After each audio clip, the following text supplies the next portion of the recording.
अच्छा चाय बना।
दरबार की जय।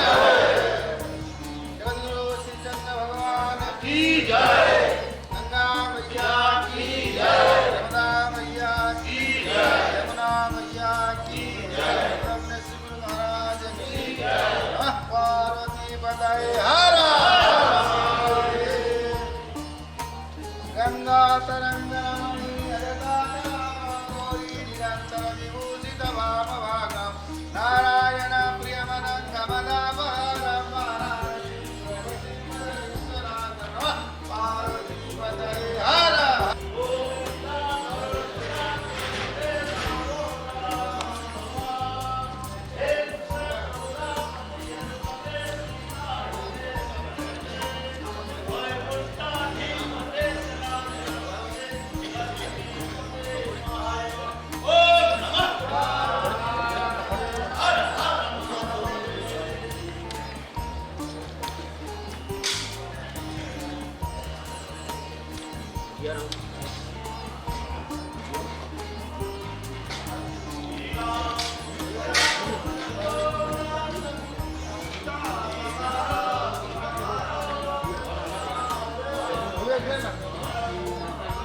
आज कल्याण सेवा आश्रम शिविर में हमारे देवांग भाई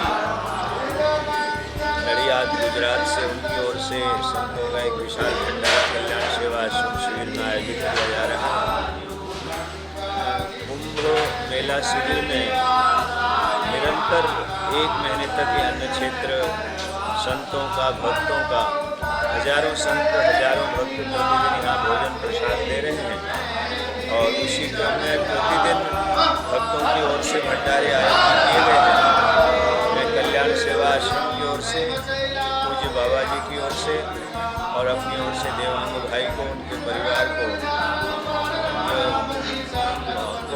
के लिए हम संगम तीरे गंगा यमुना सरस्वती के चरणों में प्रार्थना करते हैं कि उनके परिवार में मंगल हो। जब भी कल्याण सेवा आश्रम के द्वारा कोई विशेष कार्यक्रम कोई विशेष उत्सव रखा जाता है, उसमें देवांग भाई की उनके परिवार की बहुत बहुत सेवा रहती है। उनके पूज्य पिताजी इंदु भाई भी कल्याण सेवा आश्रम से जुड़े हुए थे और उन्हीं के परिचय में देवांग भाई चल रहे हैं।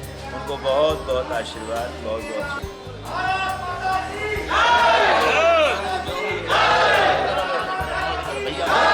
सब जने आनंद करो।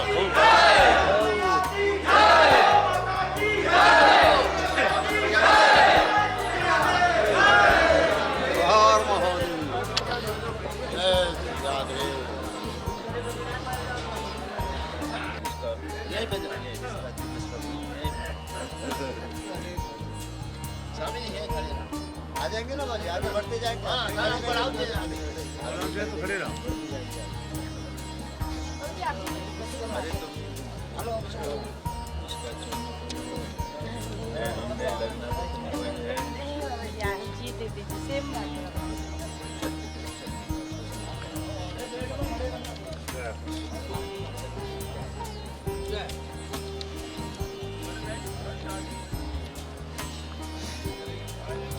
अरे महाराज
श्रद्धेय त्रिपाठी जी से निवेदन है कि जो चर्चा वर्तमान थी उस चर्चा को आगे बढ़ावें।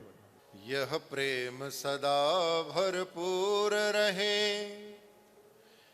दीनानाथ तुम्हारे चरणों में। यह प्रेम सदा भरपूर रहे, दीनानाथ तुम्हारे चरणों में। इस संसार में अगर सबसे बड़ा कोई दुख है तो इस बात का है कि मानो चोला मिलने के बाद भगवान से प्रेम न कर सका, और सारे दुख अभाव सब तुच्छ हैं।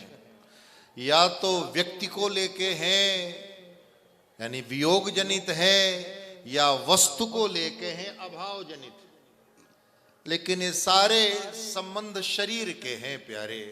अगर जीवन में सबसे बड़ा दुख है वो यह है कि अभी तक इतना शरीर का वय हो गया, उम्र हो गई, लेकिन भगवान से प्रेम न हो सका।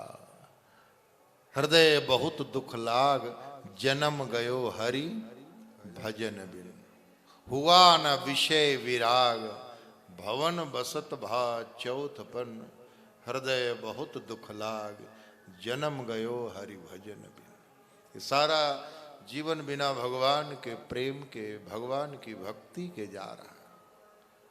सबसे बड़ा दुख इसी बात का है। और महाराज वो प्रेम कैसे पैदा होगा, फिर वही बात आई, भगवान की कथा ही आपके अंदर प्रेम को उत्पन्न करेगी, और अगर प्रेम है तो उसमें अभिवृद्धि करेगी। वो कथा ही है, एकमात्र उपाय है भगवान से प्रेम प्राप्त करने का, भगवान के चरणों में प्रेम मिलने का। वो क्या है? प्रभु की कथा। यह प्रेम सदा भरपूर रहे, दीनानाथ तुम्हारे चरणों में। यह प्रेम सदा भरपूर रहे, दीनानाथ तुम्हारे चरणों में। यह अर्ज मेरी मंजूर रहे, गोविंद तुम्हारे चरणों में। यह अर्जी तुम्हारी नाथ तुम्हारे चरणों में।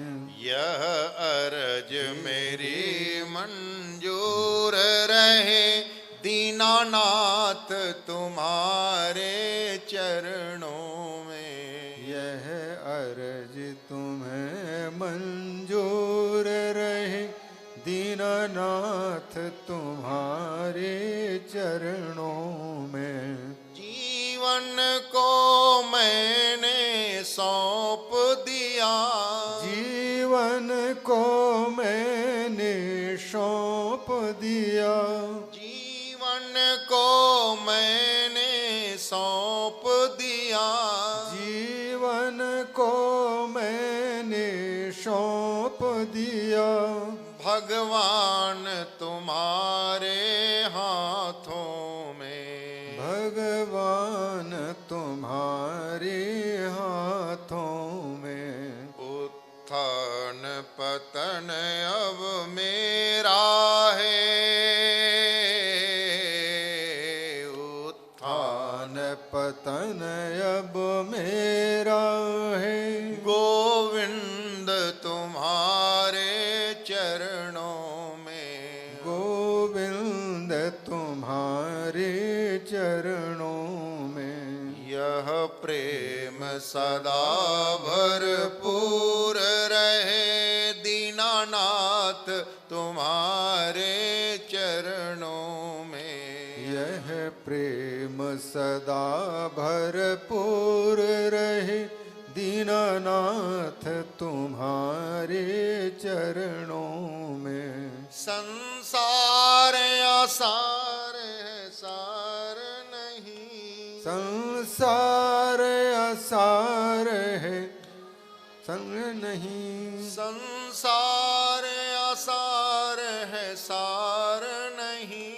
संसार असार है, सार नहीं। बाकी न रहे अब दुख कहीं। बाकी न रहे अब दुख कहीं। मैं हूँ संसार के बंधन में। मैं हूँ संसार के बंधन में। संसार तुम्हारे हाथों में। संसार तुम्हारे हाथों में। यह प्रेम सदा भरपूर रहे, दीनानाथ तुम्हारे चरणों में। यह प्रेम सदा भरपूर रहे, दीनानाथ तुम्हारे चरणों में। आँखों में सदा ये छवि रहे। आँखों में सदा ये छवि रहे। आँखों में सदा ये छवि रहे। आँखों में सदा ये छवि रहे। और मन चरणों में लगा रहे। अरु मन चरणों में लगा रहे। यह अंत समय की अर्जी है। यह अंत समय की अर्जी है। दीनानाथ तुम्हारे चरणों में। दीनानाथ तुम्हारे चरणों में। यह प्रेम सदा भरपूर रहे गोविंद तुम्हारे चरणों में। यह प्रेम सदा भरपूर रहे गोविंद तुम्हारे चरणों में। यह बार बार मैं कहता हूँ।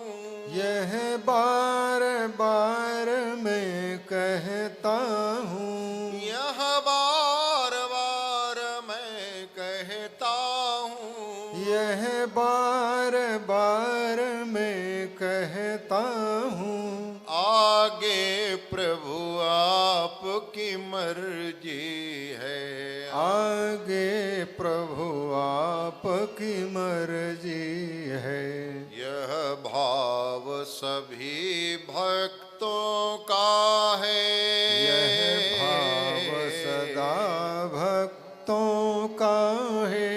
दीनानाथ तुम्हारे चरणों में। दीनानाथ तुम्हारे चरणों में। यह प्रेम सदा भरपूर रहे गोविंद तुम्हारे चरणों में। यह प्रेम सदा भरपूर रहे गोविंद तुम्हारे चरणों में। दीनानाथ तुम्हारे चरणों में। दीनानाथ तुम्हारे चरणों में। तो भगवान के चरणों में प्रेम हो जाए बस बात बन गई, जीवन संवर गया।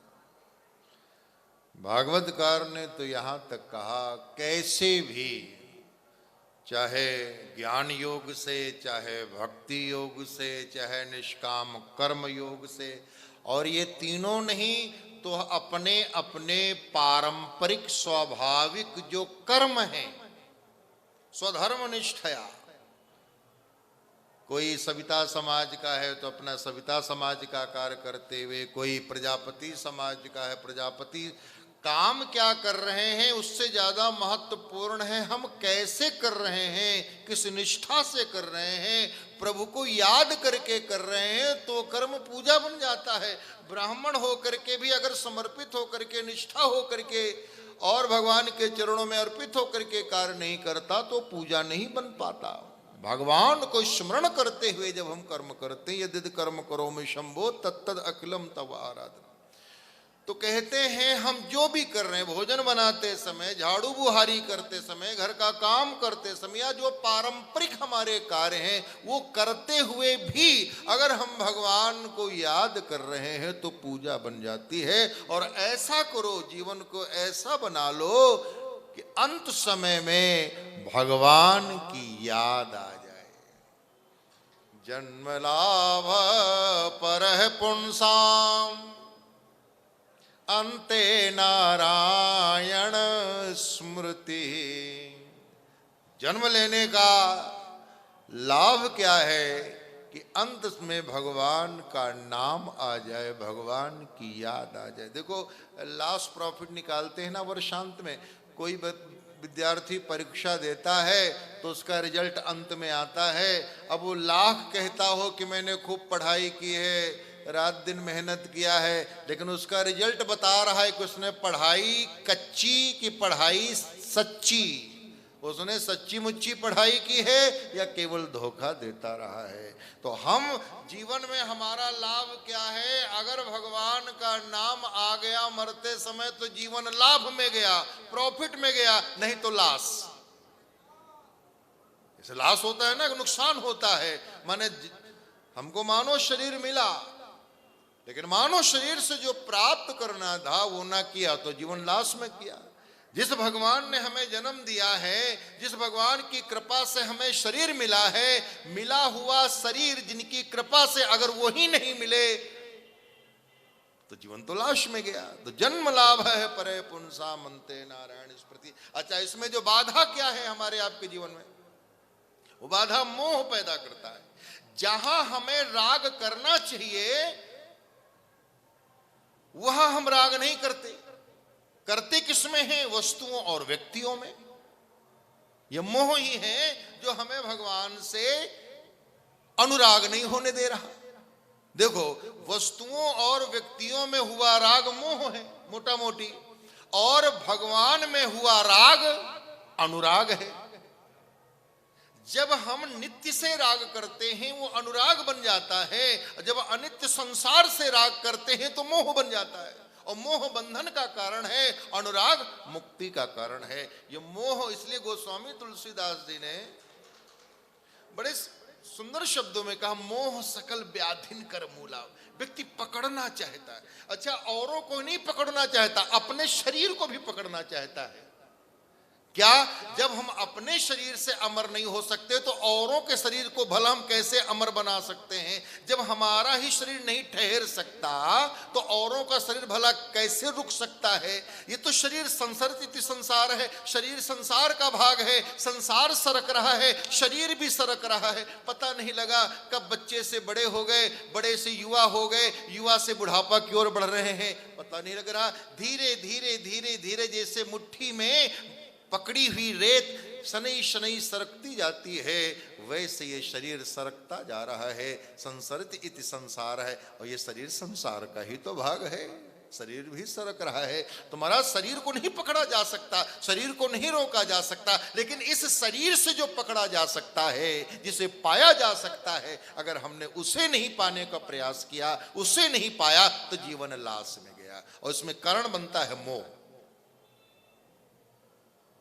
वस्तु में चिपको न व्यक्ति में चिपको। कर से कर्म करो विधि नाना, ये राखो जहां कृपा निधाना। हम संसार में आए हैं, कोई व्यक्ति अकेला नहीं जी सकता। समाज की आवश्यकता है, परिवार की आवश्यकता है, कर्तव्य कर्मों का निर्वाह करना है। लेकिन ध्यान रहे, पानी में नाव रहे लेकिन नाव में पानी न रहे। हम घर परिवार में रहे लेकिन हमारे में घर परिवार न रहे, हमारे में परमात्मा रहे, हमारे में प्रभु रहे जिसके लिए हम आए। देखिए, माता पिता निमित्त हैं, लेकिन शरीर दिया है परमात्मा ने। माता पिता निमित्त हैं, निमित्त होने के कारण माता पिता के प्रति आदर है, श्रद्धा है, सम्मान है, उनकी सेवा करेंगे, सब कर्तव्यों का निर्वाह करेंगे। लेकिन सतत याद रहे कि जिस परमात्मा ने हमको भेजा है, मानव शरीर दिया है, उस परमात्मा का भजन करेंगे। अगर माता पिता, परिवार के सभी सदस्य इस भजन में, इस कार्य में हमारा सहयोग करते हैं तो वंदनीय, और नहीं करते तो तजी ताहि कोट वैरी सम जद्य परम स्नेही जाके प्रिय न राम। आपको भजन करने में कोई मदद करे, सहयोग करे, आपको सत्संग में ले जाए, आपके परमार्थिक जीवन में जो सहयोग करे वो आपका परम मित्र, और अगर ना करे तो भले ही कोई हो वो आपका शत्रु। जाके प्रिय न राम वैदेही तजिए ताहि कोट वैरी सम जद्यपि परम स्नेही। और यही बात गोकर्ण गीता में भी गोकर्ण जी महाराज कहते हैं, धर्मम भजस्व सततम त्यज लोक धर्मान सेवस्व साधु पुरुषान जहि काम तृष्णाम अन्यस्य दोष गुण चिंतन माशु मुक्त्वा सेवा कथा रस्महो नितराम पिबत्वम। धर्मम भजस्व सततम त्यज लोक धर्मान। यहाँ दो बातें कही गई, बात दो नहीं है लेकिन अलग अलग अर्थ में कही गई। बात एक ही है लेकिन लगती दो है। धर्मम भजस्व सततम, नित्य निरंतर धर्म को भजो, सेवन करो, और त्यज लोक धर्मान, लोक धर्म को छोड़ो। क्या मतलब है? कौन से धर्म को छोड़ने की बात कह रहे हैं गोकर्ण जी महाराज, और कौन से धर्म को पकड़ने की बात कह रहे हैं गोकर्ण जी महाराज? तो धर्म एक है पारमार्थिक धर्म और एक है लौकिक धर्म। एक है भागवत धर्म और एक है सांसारिक धर्म।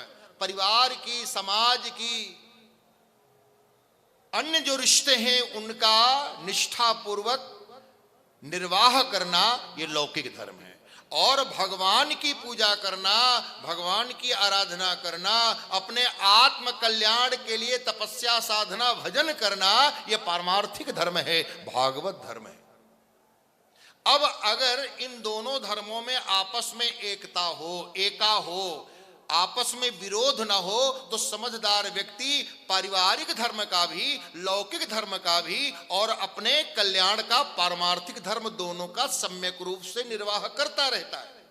लेकिन जहां लौकिक धर्म आपके आत्म कल्याण से जुड़े धर्म में बाधा पहुंचाने लगे, रुकावट डालने लगे, तो परमात्मा के लिए लौकिक धर्म का त्याग कर दीजिए। धर्मम भजस्व सततम त्यज लोक धर्मान। भले ही कितना भी हमारा कोई प्रिय क्यों ना हो, लेकिन परमात्मा से ज्यादा बढ़कर के कोई प्रिय नहीं हो सकता। धर्मम भजस्व सततम त्यज लोक धर्मान। मीरा जी ने यही किया।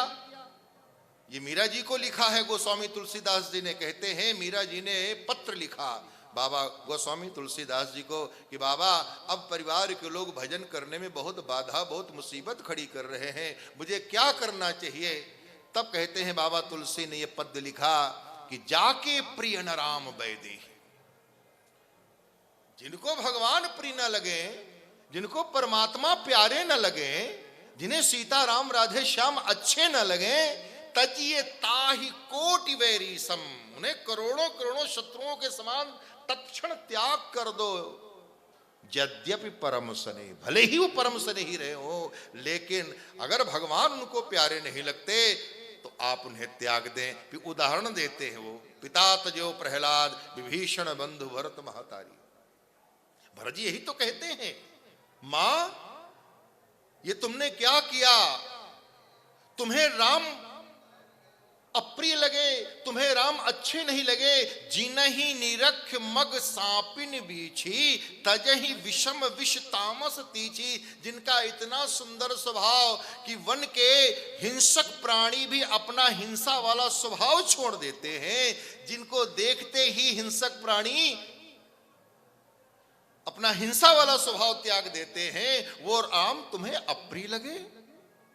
जिनहि निरख मग सांपिन बीछी। कैसे भयंकर जंतु हैं ये, कैसे तमोगुणी प्राणी हैं, जहरीले प्राणी हैं। ऐसे जहरीले प्राणी भी श्री राम को देखते ही देखते रह जाते हैं, अपना स्वाभाविक स्वभाव छोड़ देते हैं। वो राम तुम्हें अप्रिय लगे, तुम कौन हो मां। और भरत जी ने त्याग दिया। तो जाके प्रिय न राम वैदेही तजिए ताहि कोटि वैरी सम यद्यप परम सने। और अगर इतना होने के बाद नहीं त्यागते तो मोह है। इतना होने के बाद कोई आपको भजन करने में बाधा पहुंचाए, भजन करने में रोके कि भाई अभी कौन सी उम्र पड़ी है भजन कर। भजन की कोई उम्र होती है, कोई विशेष डेट आएगी। प्रहलाद जी ने तो 5 साल में भजन शुरू किया था। लोग कहते हैं भजन बुढ़ापा में करेंगे, बुढ़ापा आएगा, हमें पता है महाराज कल का भरोसा नहीं है, पल का भरोसा नहीं है, कल का क्या ठिकाना। भजन बाल्यावस्था से ही करना चाहिए। सन्यास भले ही चौथे आश्रम का नाम है, लेकिन भगवान की आराधना, भगवान का भजन, भगवान की पूजा बाल्यावस्था से ही करनी चाहिए। पता नहीं कौन सी सांस आखिरी सांस हो जाए।